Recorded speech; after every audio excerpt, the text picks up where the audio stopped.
Bonjour et bienvenue à toutes et à tous dans le sommet de l'éducation, apprendre et grandir dans la joie.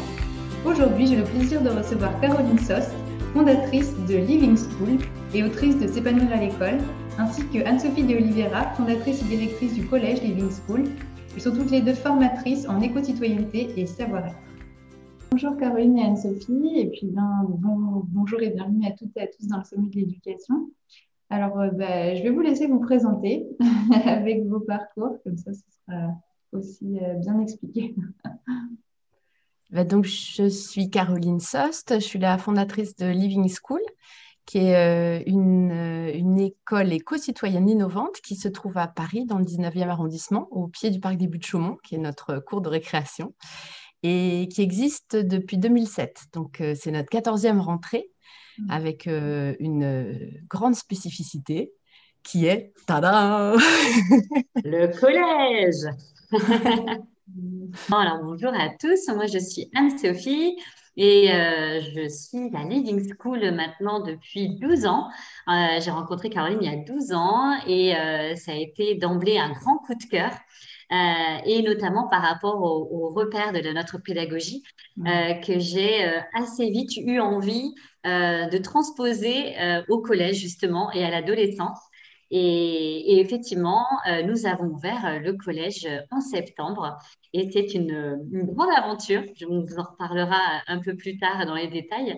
Voilà, mais en tout cas, ravie de partager avec vous nos principes et nos valeurs et comment nous contribuons à l'épanouissement des enfants et des jeunes et aussi comment nous contribuons à un monde meilleur à travers toute la transmission de nos repères, du savoir-être. Ouais, génial. Et du coup, j'ajoute qu'on est toutes les deux aussi des formatrices depuis des années, puisque on est un centre, Living School est aussi un centre de formation, et des formatrices à la fois au savoir-être pour les parents, les professionnels de l'éducation, et à l'éco-citoyenneté.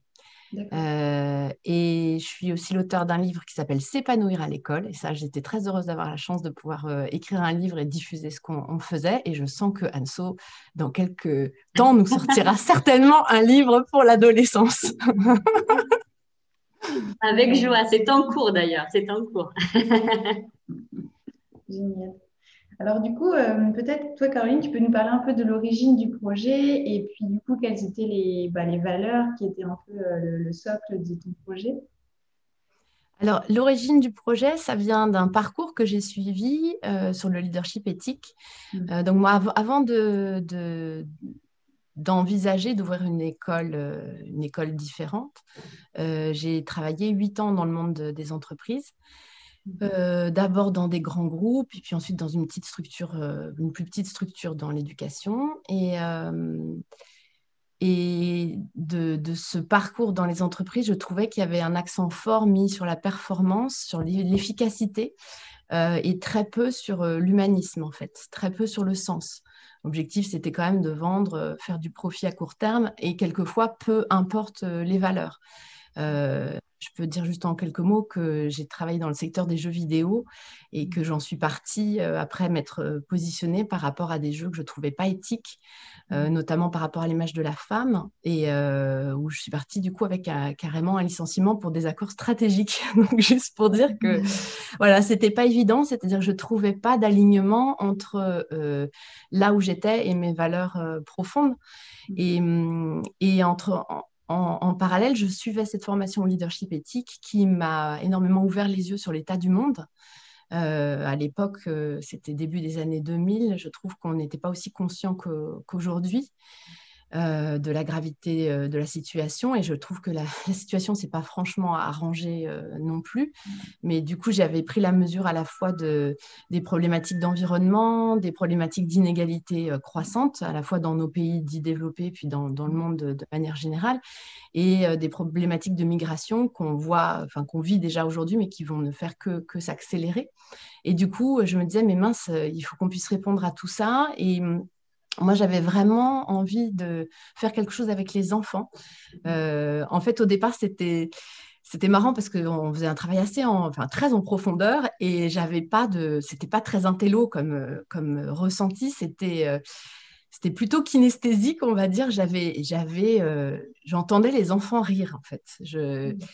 J'entendais les enfants rire autour de la terre et je me disais, voilà, c'est ça que je voudrais. Je voudrais contribuer à ça. Je voudrais contribuer à ce qu'il y ait des enfants qui rient autour de la terre. Et donc, au départ, c'était cette image, ces sons de rire qui m'ont guidée. Et puis après, dans le très concret, je suis allée me former, reprendre des études en sciences de l'éducation, visiter beaucoup de projets alternatifs différents, mais aussi d'écoles dans le public, dans des zones difficiles aussi, pour pouvoir vraiment me rendre compte du vécu sur le terrain.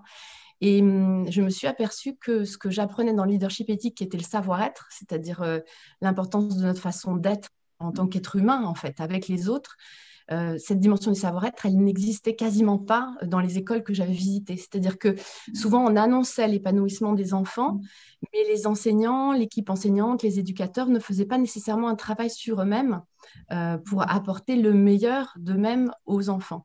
Du coup, c'était un peu la loterie, c'est-à-dire que même dans des projets qui avaient l'air plutôt innovants, épanouissants sur le papier, il y avait quelquefois des personnalités qui, par leur positionnement, et qui faisaient du mieux qu'elles pouvaient avec ce qu'elles savaient, ce qu'elles avaient à un moment donné, mais qui, par leur positionnement, faisaient des dégâts clairement auprès des enfants, et sur des générations d'enfants.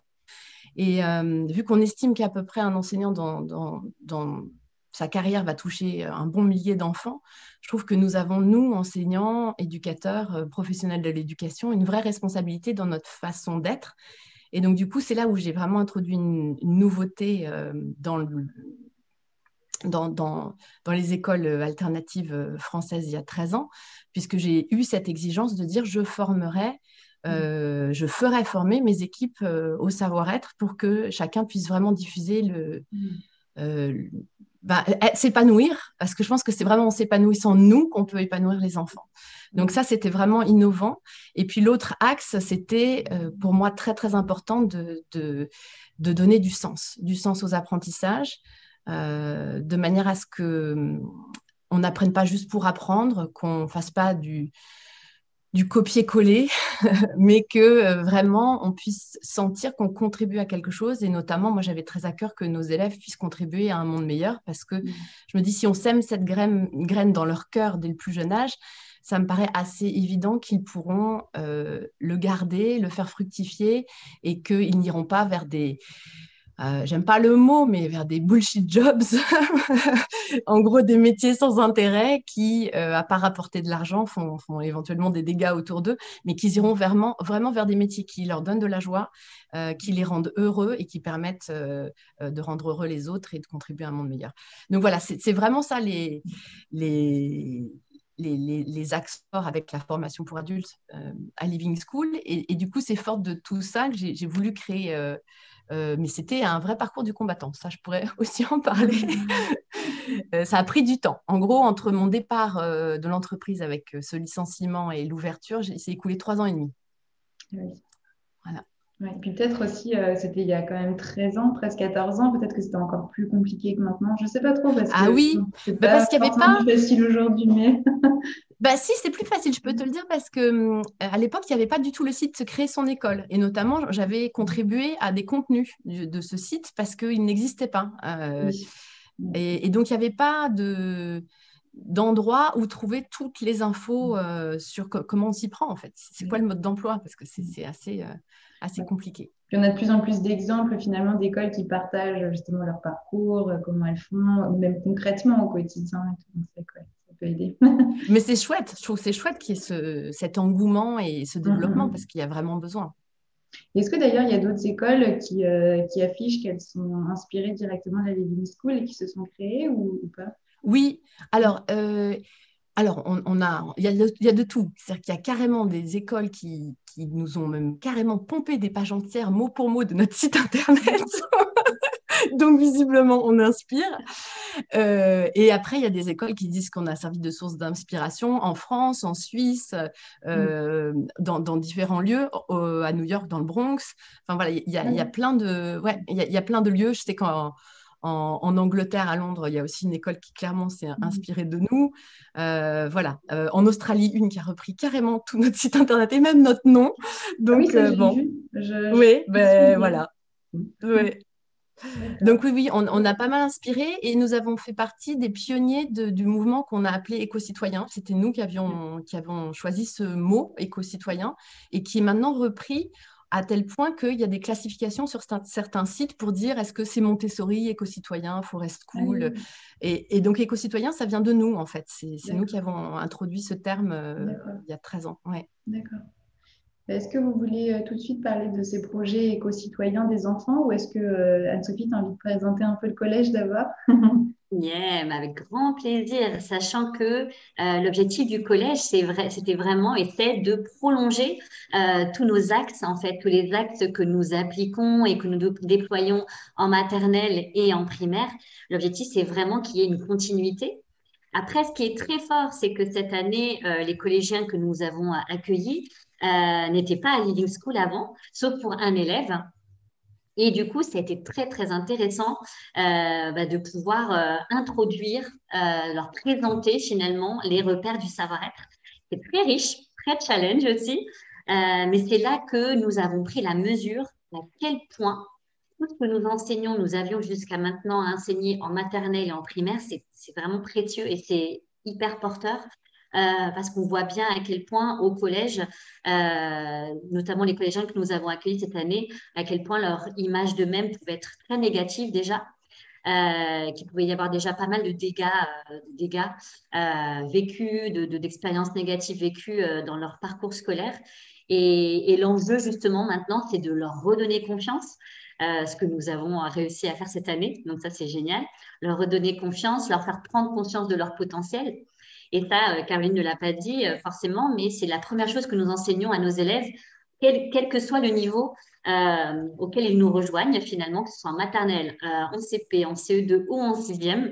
La première chose que nous leur enseignons, c'est qu'ils ont un immense potentiel, un potentiel infini de création, de prise de conscience, de repositionnement. Et je dis ça, il y a un grand soleil qui arrive dans mon salon, c'est drôle.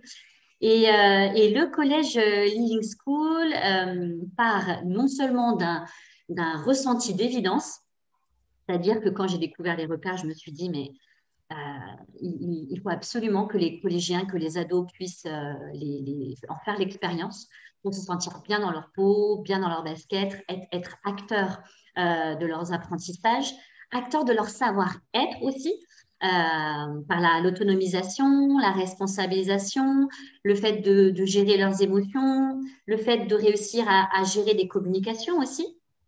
On a beaucoup travaillé notamment avec nos collégiens la période dernière sur la communication de potentiel à potentiel. Je ne peux pas développer aujourd'hui, mais c'était très, très, très riche parce que c'est des principes tels que le non-jugement qui est abordé. Et j'ai eu l'impression que pour certains élèves, c'était un nouveau monde, le non-jugement. Donc, ça a été un grand, grand travail de fond réalisé avec eux. Je Et me permets une petite anecdote à ce sujet parce que je trouve qu'elle illustre bien le travail que tu fais avec les collégiens. Quand on a démarré la rentrée, je suis descendue à un moment en bas, là où on a une fontaine d'eau, et il y avait une énorme flaque au pied de la fontaine. Et je remonte et je dis, mais qu'est-ce qui s'est passé? Visiblement, il y a dû avoir un incident, il y a de l'eau partout en bas, et là, rien. Et je me suis dit, mais mince, mais... Et du coup, je leur ai parlé, j'aurais dit, mais vous savez, euh, chez nous, à Living School, on ne juge pas, on ne condamne pas. C'est-à-dire que ça peut arriver de faire des erreurs, ça peut arriver de mettre un broc d'eau sous le robinet qui coule et d'oublier d'arrêter. C'est pas grave. L'important, c'est juste de réparer quand ça arrive et de surtout pas laisser en plan comme ça. Et j'ai vraiment vu que ça cheminait avec tout le travail que tu faisais avec eux, Anso, sur le non-jugement, mais qu'ils avaient tellement l'habitude d'être punis, jugés jusqu'à maintenant, que c'était un gros changement de paradigme pour eux et que quand ils faisaient une erreur, ils avaient plutôt tendance en début d'année à cacher, dissimuler, que réellement à prendre la responsabilité. Et je trouve ça super que ça ait changé en quelques mois, en fait, qu'ils se soient repositionnés. Et l'autre exemple que je veux bien donner, parce que pareil, au niveau du repositionnement, c'est énorme ce que tu as fait, c'est vraiment Anne-Sophie qui les accompagne. Elle fait du travail sur mesure avec les uns et les autres.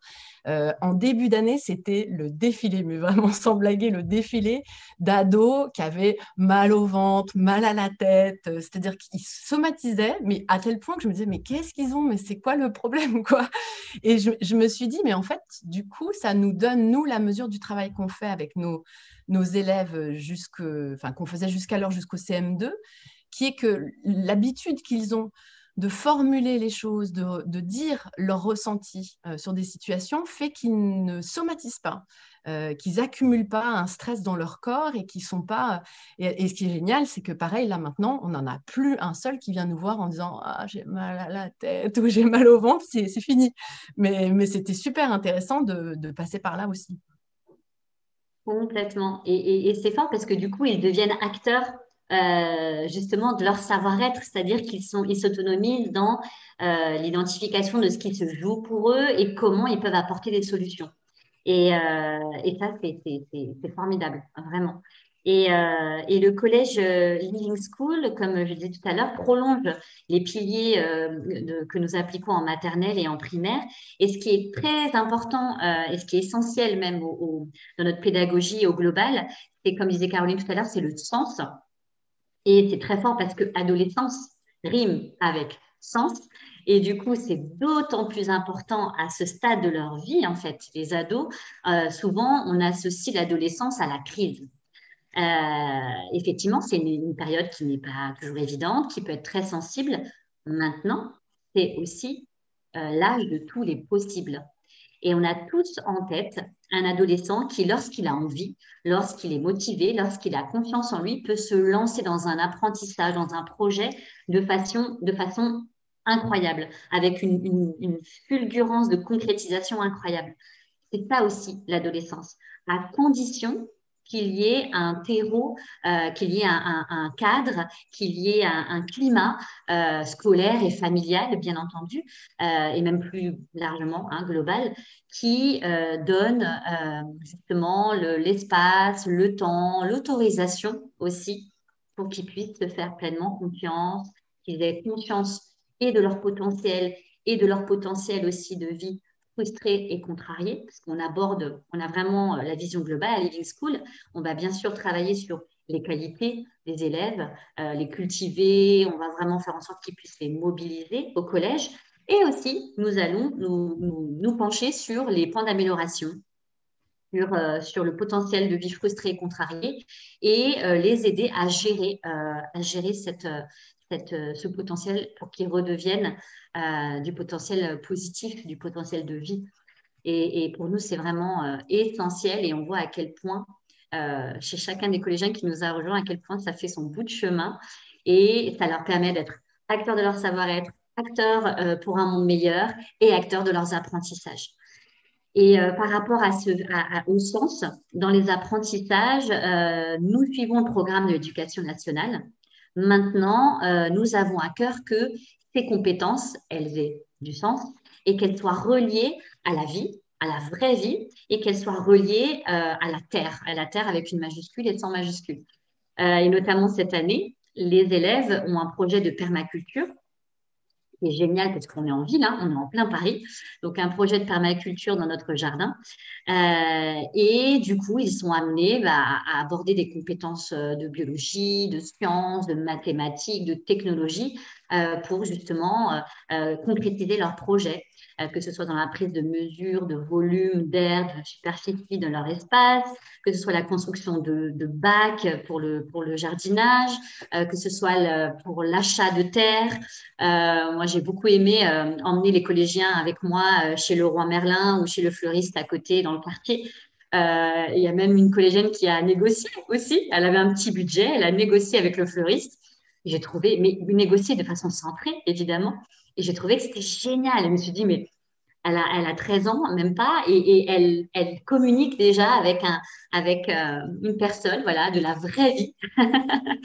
Et c'est une magnifique façon de développer l'oralité, le fait d'argumenter, le fait de se présenter, de présenter un projet, Donc, on essaye à chaque fois voilà, d'associer les compétences avec un projet éco-citoyen qui soit porteur de sens, qui mette le potentiel des collégiens et des élèves au global en action. Et ça crée une dynamique super positive pour eux, pour le quartier, pour la planète. Et ça, c'est formidable. Ouais. En résumé.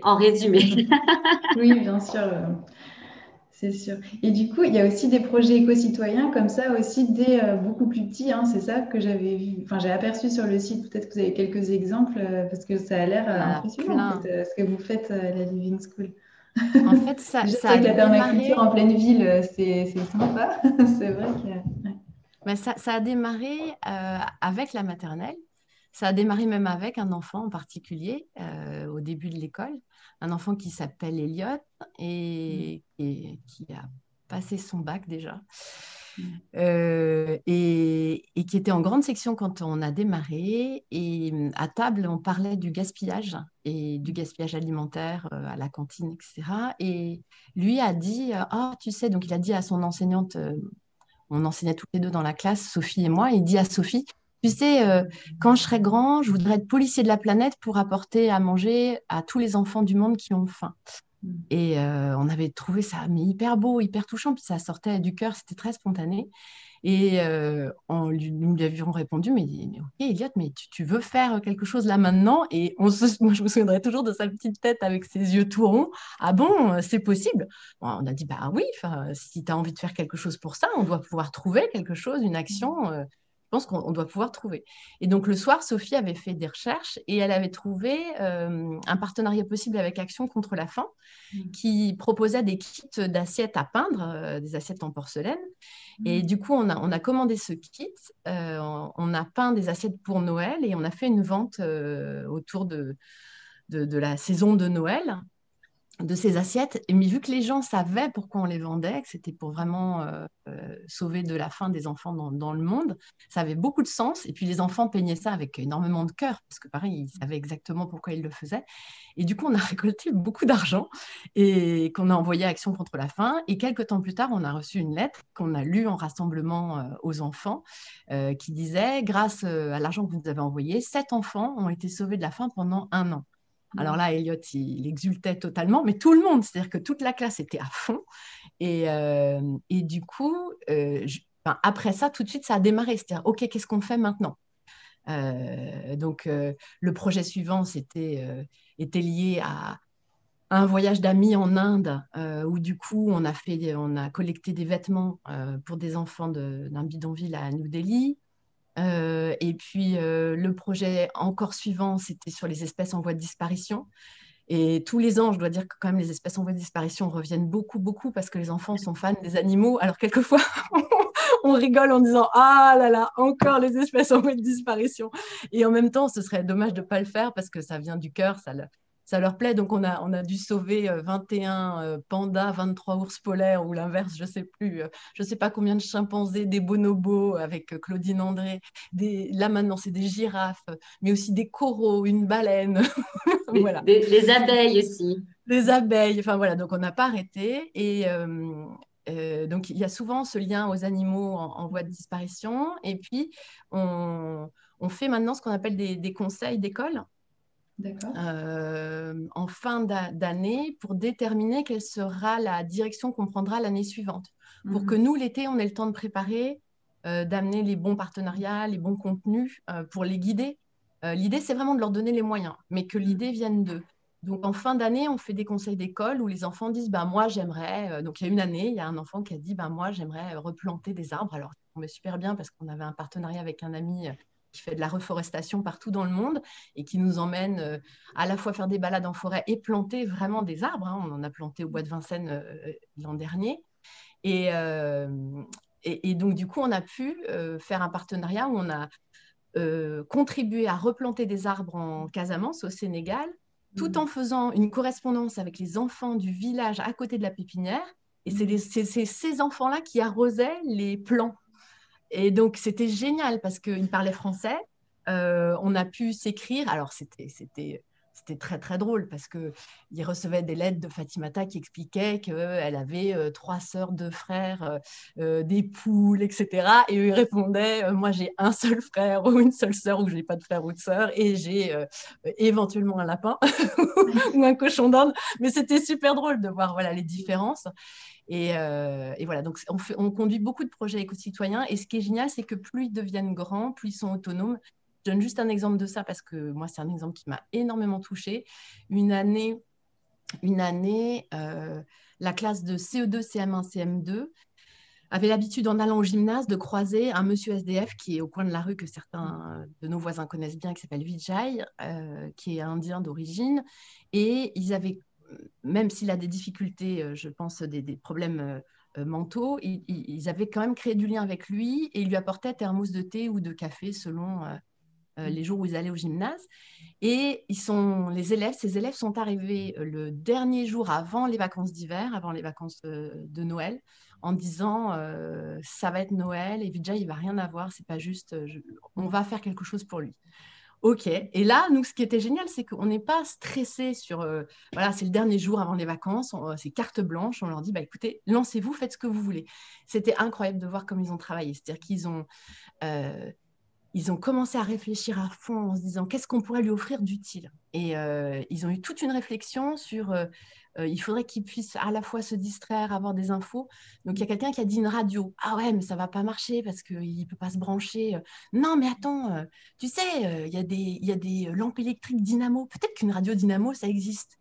Ah là, je me dis, mais ils sont géniaux. Je dis, bon, est-ce qu'il y a un groupe qui veut aller sur Internet, là, chercher, voir s'il y a une radio dynamo, ça existe? Ouais. Alors, hop, il y a un groupe qui va sur Internet. Et vous regardez combien ça coûte si ça existe. Et là, on entend, ouais, ça existe et tout. Ça coûte tant. Ok, d'accord. Bon, alors, un autre groupe, qu'est-ce qu'on peut créer, produire en une journée pour que ça... Enfin, pour lever cet argent.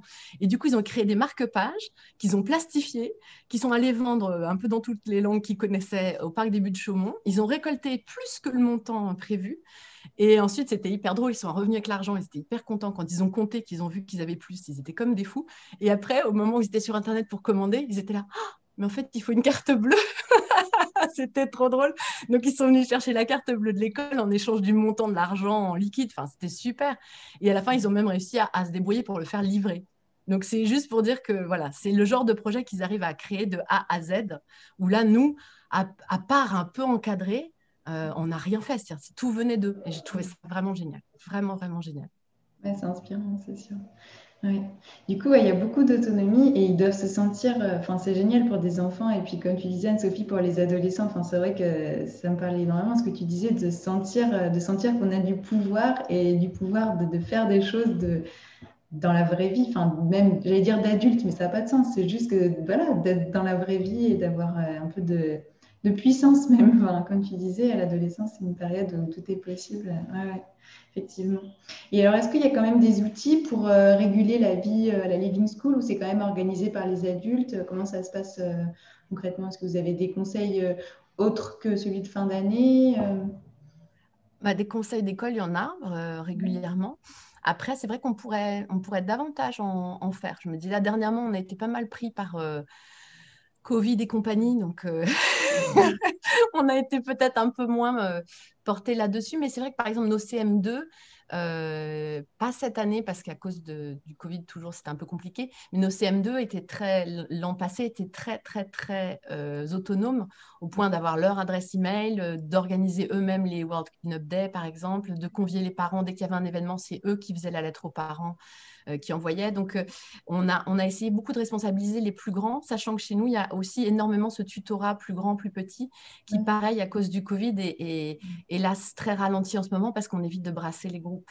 Donc, c'est vrai que notre école, en ce moment, ne reflète pas tout à fait ce que nous faisons toutes ces dernières années, mais habituellement, on brasse énormément nos élèves, on leur permet de faire du tutorat. Ouais. D'accord, ouais, super. Et puis dans les adolescents, enfin dans le collège, j'imagine que les jeunes qui arrivaient de la Living School, donc vous avez que la 6e ou il y a tous les âges déjà au collège?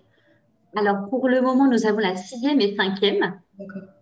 Et ensuite, nous ouvrirons la 4e et la 3e. Et pour le moment, c'est les 6e et les 5e. Et donc, j'imagine que les jeunes qui viennent de la Living School, donc dans une continuité, et puis ceux qui viennent de l'extérieur, en fait, doivent se mélanger d'une manière. Enfin, comment dire, ceux qui viennent de la Living School doivent comme encadrer et peut-être soutenir ceux qui viennent d'ailleurs. Non, est-ce que vous voyez ce phénomène ou pas?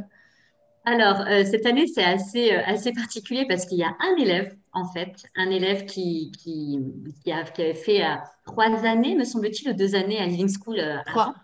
3, c'est ça, merci Caro.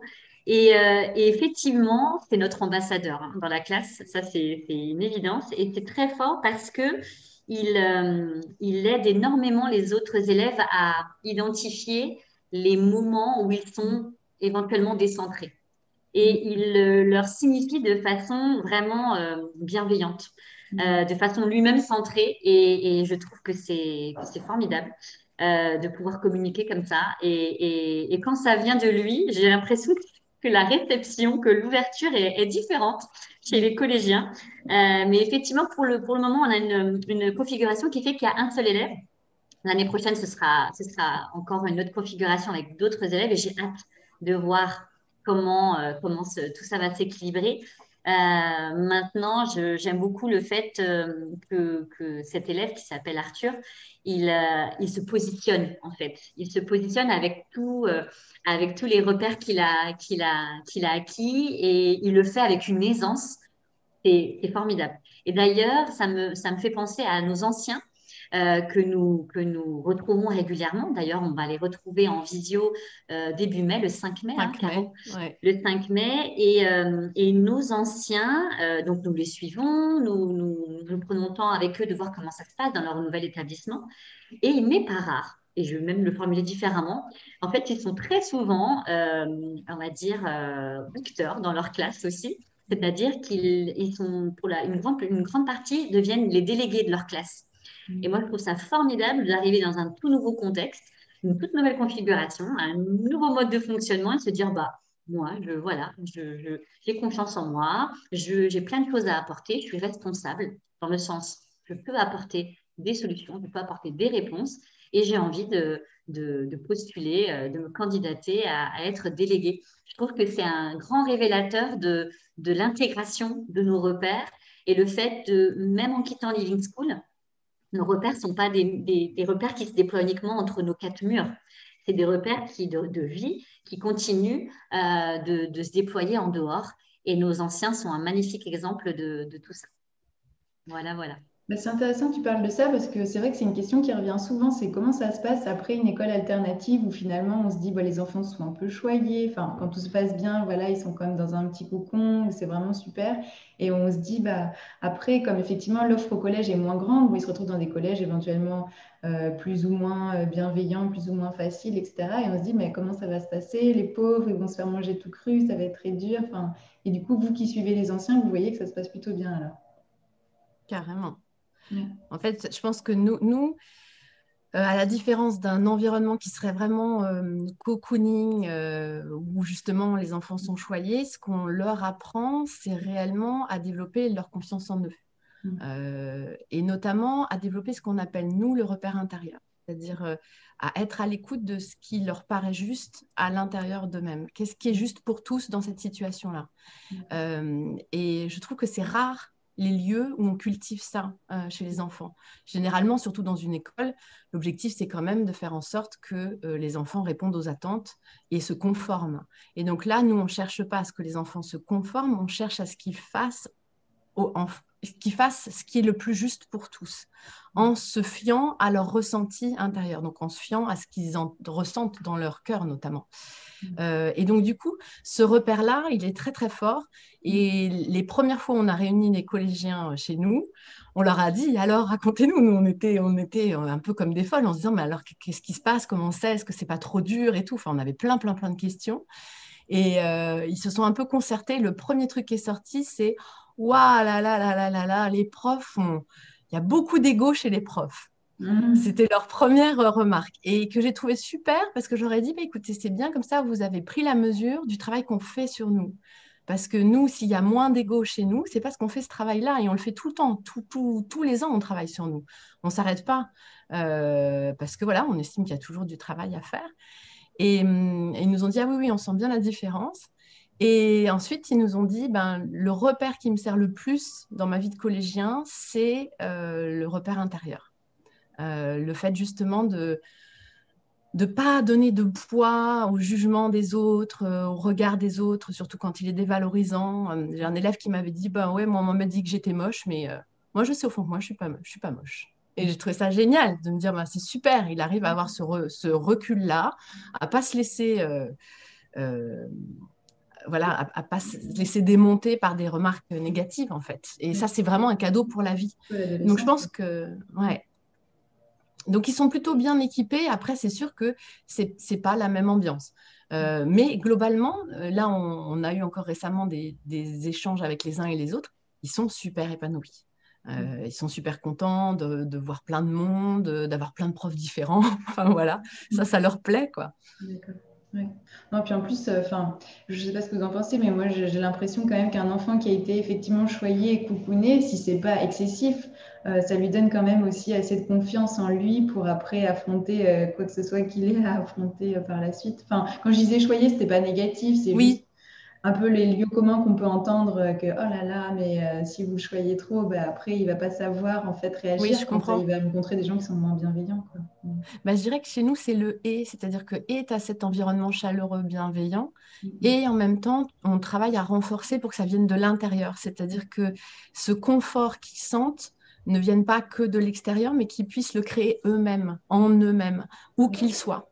Pour nous, c'est ça l'objectif, c'est de leur permettre d'être bien où qu'ils soient dans le monde, en fait, même si ce monde est dur, parce que la réalité, quand même, enfin, moi, je pense que c'est important qu'on garde toujours en tête la réalité. On est dans un monde qui est quand même super dur avec un avenir Assez incertain. quand même assez incertain. Et je trouve que c'est drôlement important du coup de permettre aux enfants, aux jeunes d'être forts et aimants. Et il faut combiner les deux, l'amour et la force. Et donc voilà, c'est ce que nous essayons de faire le plus possible. Ouais, ouais, c'est fort ce que tu dis, l'amour et la force. Ouais. Exactement. Oui, parce que souvent on voit soit la force mais pas l'amour, soit l'amour mais pas la force. Donc, L'un sans l'autre, ça fonctionne pas. Ouais. ouais. Et alors, Et, et- du coup, et moi, je ressens que que c'est vraiment un équilibre chez nous qui est essentiel, fondamental et porteur, et que ça crée une cohérence, en fait, quand les familles, en plus, elles sont sur cette même longueur d'onde et elles s'impliquent sur les mêmes repères, ça crée une cohérence. Et pour les ados, quand on parle des besoins des adolescents, on parle souvent du besoin de confiance, du besoin de sécurité. Il y a plein de besoins qui sont évoqués. Mais le besoin de sens et le besoin de cohérence ne le sont pas ou très peu finalement soulignés. Et cette cohérence qu'ils peuvent ressentir par rapport aux adultes qui les entourent aussi, le fait que nous travaillons sur nous-mêmes, le fait que nous sommes tout à fait à l'aise pour, si un jour nous sommes décentrés, bah, le dire le lendemain, bah, je suis désolée, hier j'étais décentrée et du coup il y a peut-être des choses que j'ai dites qui n'étaient pas à leur place. Comment dire, cette cohérence pour les ados en particulier, elle est essentielle. Et souvent, quand on parle de crise de l'adolescence, c'est justement l'adolescent qui constate que bah, l'incohérence, elle est plutôt globale et les adultes me conseillent des choses ou m'encouragent à faire des choses qu'ils n'appliquent pas déjà eux-mêmes, en fait. Et ça, c'est clé. C'est clé à tous les stades de la vie et encore plus au moment de l'adolescence où il y a une construction, un développement qui est en train de se réaliser. Il y a des projets de vie qui commencent à émerger. Et plus il y a cette cohérence est là, plus il y a l'espoir aussi dans un monde meilleur, aussi, il faut le dire.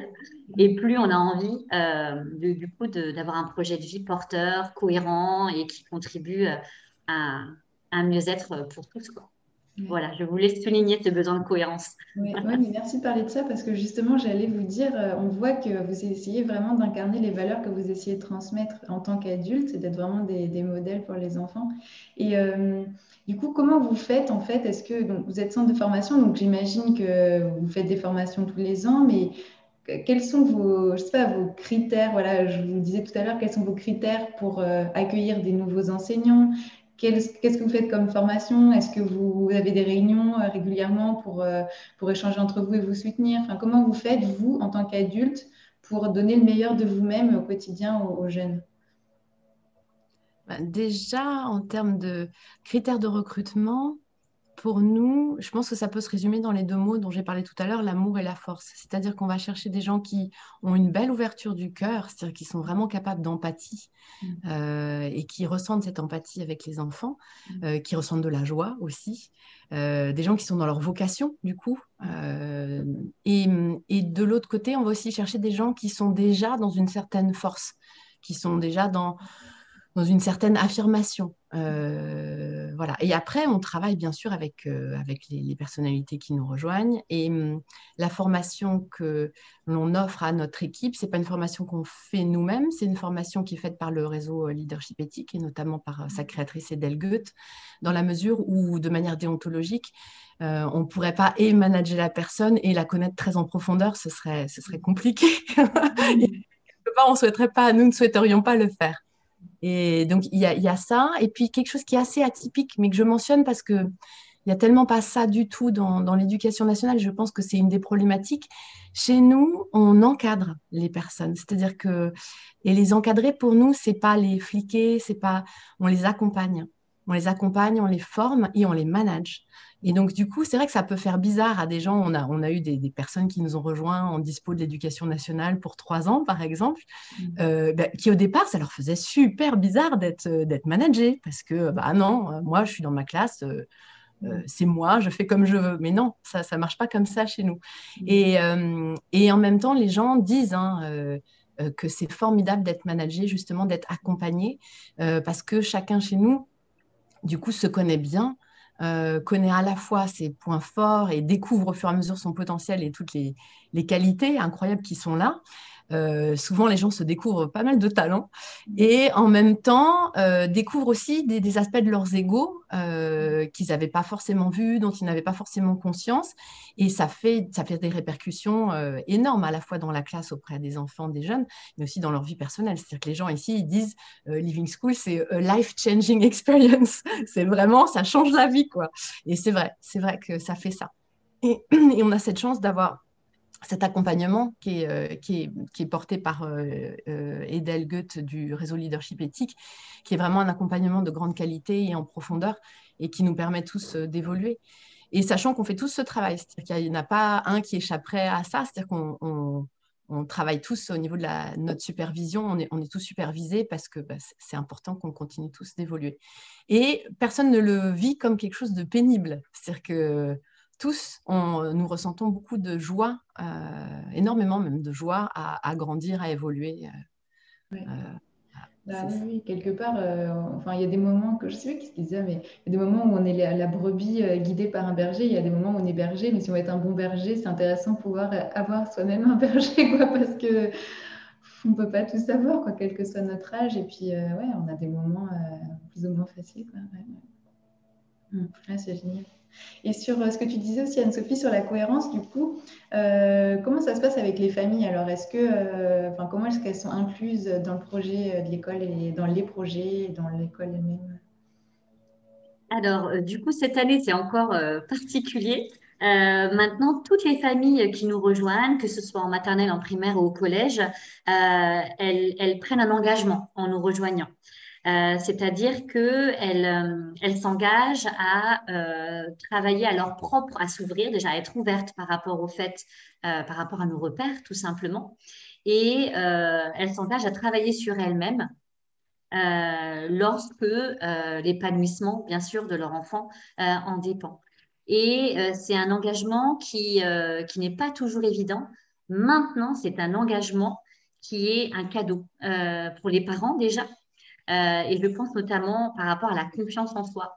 C'est fort parce que quand nous animons, par exemple, un atelier sur la confiance en soi, au départ, il peut y avoir beaucoup de parents qui viennent en pensant repartir avec plein d'outils pour que leur enfant développe leur confiance en eux.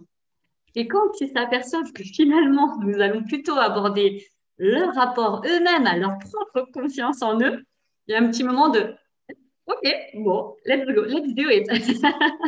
Mais il y a un petit moment de mais il ne s'agit pas de mon enfant du coup là. Alors si, il s'agit de votre enfant, mais à commencer par vous en fait. Et bien sûr, ça me fait penser à Gandhi. Be the change you want to see in the world. Et pour les parents, c'est pareil.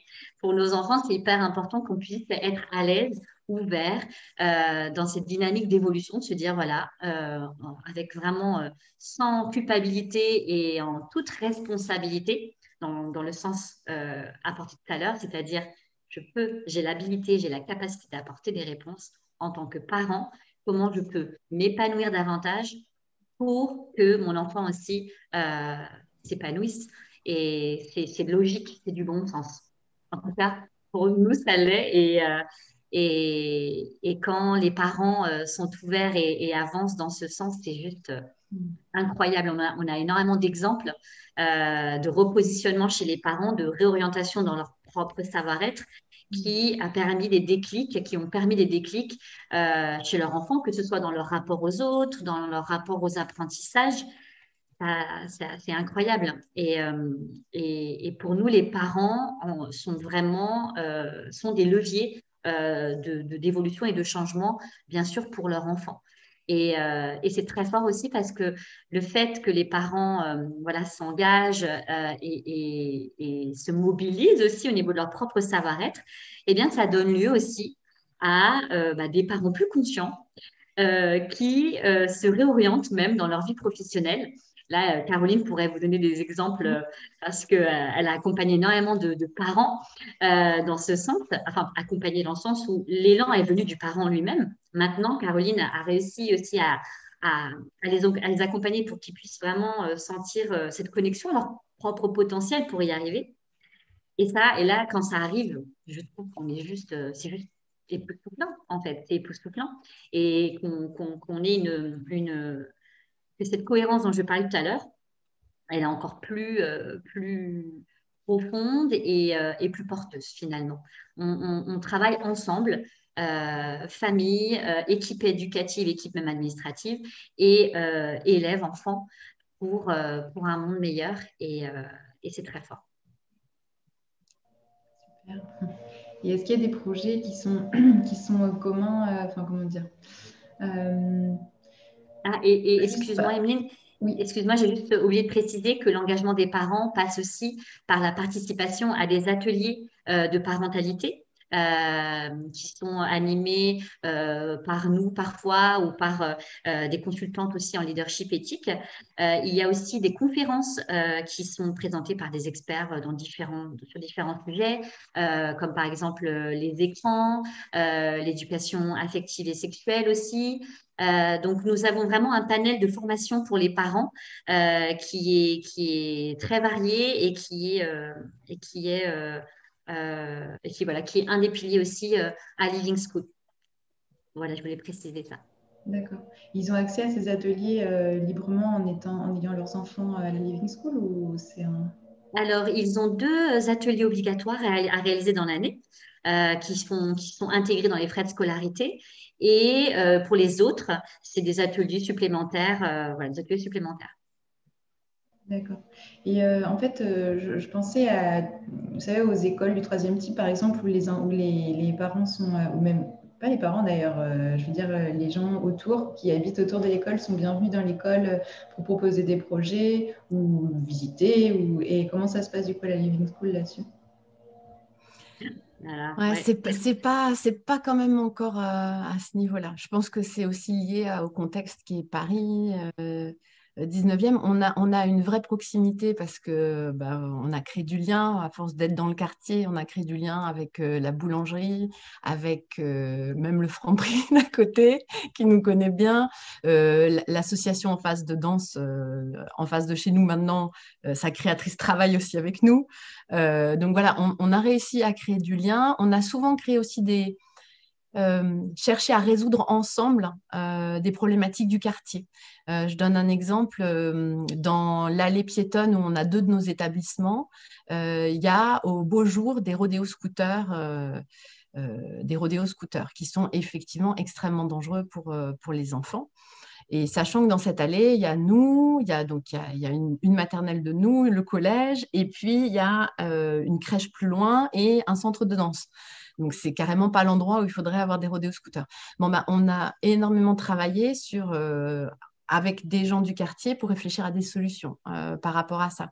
Et on a déployé des solutions avec les parents d'élèves, en faisant des tours de garde avec des gilets jaunes pour aller faire de la prévention auprès des jeunes en disant la sortie va avoir lieu, en déployant des petites barrières, etc. Donc, on est aussi connu pour ça, et puis on est connu parce qu'on végétalise. On a obtenu des permis de végétaliser. Donc, du coup, c'est vrai que quand on végétalise devant un établissement, bah, ça apporte de la beauté, du confort, des insectes, voilà, de la vie, quoi. Et on a souvent des liens avec les voisins qui sont géniaux, qui sont liés à la végétalisation. Tel voisin qui nous laisse un message sur le tronc, sur un petit papier, le tronc de l'arbre, en mettant cet été, si vous n'êtes pas là, je pourrais continuer d'arroser. Tel autre qui descend des jardinières en disant je n'en ai plus usage, servez-vous-en. Donc, on sent que ça crée du lien dans le quartier, et on a beaucoup eu de mots de remerciement par rapport à ça. Et ça va même plus loin. Il y a eu un moment des événements assez difficiles avec des manifestations, etc. Et je sais que notre jardin a permis que ce coin-là soit préservé, dans le sens où les gens n'ont pas osé saccager parce que c'était beau. Et je trouve que c'est tellement important dans la vie et dans la ville de remettre du beau, quoi. Donc, on crée le lien comme ça par nos projets, mais on pourrait en créer plus, ça, c'est sûr. Je voulais juste, effectivement, par rapport au contexte Covid, ça n'a pas forcément été possible cette année. Maintenant, nous avons le souhait aussi pour les collégiens qu'ils puissent faire des rencontres inspirantes, et c'est-à-dire de les mettre en contact régulièrement avec des acteurs de changement, par exemple. Pas uniquement, ça peut être aussi avec des artisans du quartier qui aiment leur métier et qui ont envie de partager, tout simplement. Voilà, de leur faire rencontrer des personnes inspirantes pour qu'ils puissent aussi sentir leurs premiers élans sur leur projet de vie. Donc ça, c'est un souhait que nous avons, que nous n'avons pas cette année pu réaliser comme nous le souhaitions. Et dire aussi que Living School est très ouvert aussi aux parents qui ont des passions ou qui ont dans leur métier, qui ont des métiers aussi super. Et notamment pour les collégiens cette année, il y a beaucoup d'interventions pour l'art.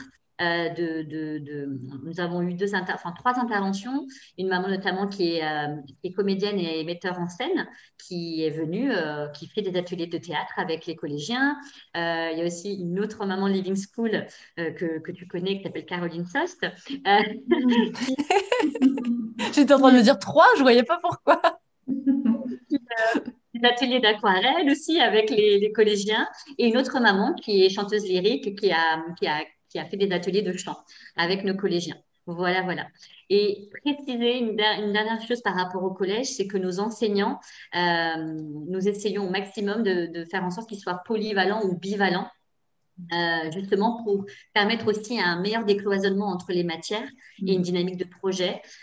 Donc, là, cette année, par exemple, nous avons eu une prof de maths et sciences, un professeur de français et histoire géo. Et c'est super de voir que la prof de maths sciences, par exemple, elle est aussi chanteuse, enfin, elle chante, et elle est très à l'aise, et du coup, elle fait aussi du chant. Donc, voilà, c'était de décloisonner et de créer du lien entre les différentes matières. C'est aussi important. Voilà, voilà. Oui, et puis je trouve que c'est intéressant pour les enfants, voilà, pour les jeunes, les ados aussi, de voir qu'on n'est pas que prof de maths ou que chanteuse, parce que je trouve qu'on est, enfin, moi en tout cas, j'ai grandi en ayant l'impression que les gens étaient, voilà, segmentés en celui-ci, il est comme ça, celui-là, il est comme ça, et on peut être à la fois aquarelliste et passionné d'insectes. Enfin, en soi, on dirait que ça n'a rien à voir, mais on peut faire des choses super différentes. On a plein de facettes et on peut les cultiver en même temps, et c'est important qu'ils puissent voir ça. Et puis, j'imagine que le fait que vous soyez quand même assez soudés et que vous vous managiez, etc., ça fait que, comme tu disais, vous pouvez avoir des projets au niveau de l'équipe enseignante, vraiment avoir une vue globale sur ce que vous proposez aux enfants, d'un âge à l'autre, j'imagine aussi. Voilà, peut-être que les enseignants de maternelle parlent aux enseignants de primaire, enfin, j'imagine, et puis entre professeurs de collège, vous pouvez vraiment avancer ensemble. Je pense que ça se passe comme ça dans l'éducation nationale quand ça se passe bien aussi, hein. Je ne critique pas, mais peut-être que c'est plus facile dans votre école, je ne sais pas. Ouais. Oui, ce Alors, lien-là, c'est vrai qu'il existe parce qu'on a nos réunions d'équipe entre nous, on partage, on a des projets communs. Il y a plein de projets qu'on fait tous ensemble. Tous les débuts d'année, on les démarre par un World Cleanup Day où on va nettoyer les espaces alentours dans la rue. Mais ça, c'est de la maternelle jusqu'au collège et c'est génial. Et souvent, c'est organisé par les plus grands d'ailleurs. tout à Euh, fait. Et on donc a oui, ce aussi lien.